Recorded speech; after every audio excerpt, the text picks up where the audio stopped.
এখন যাচ্ছি সিঁড়ি থেকে উপরে আমি যাচ্ছি সকালবেলা। উপরে। শুভ সকাল সবাইকে, গুড মর্নিং সবাইকে। আবার একটা নতুন সকাল শুরু, কাজের সকাল।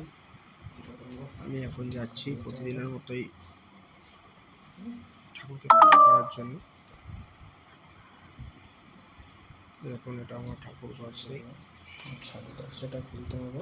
আমি এখন ছাদের জানলাটা খুলে নেবো, একটু দরজাটাও খুলবো। বাড়িতে আমার কেউ নেই, তাই আমাকেই সব করতে হয়।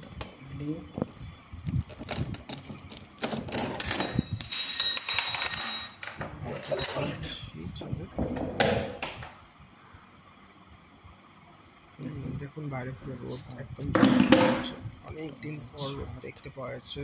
তাহলে বৃষ্টিতে পুরো একদম সব ভিজে থাকছে, আকাশ একদম পরিষ্কার, পুজোর আকাশ মনে হচ্ছে দেখে। পরিষ্কার আকাশ, খুব ভালো লাগছে।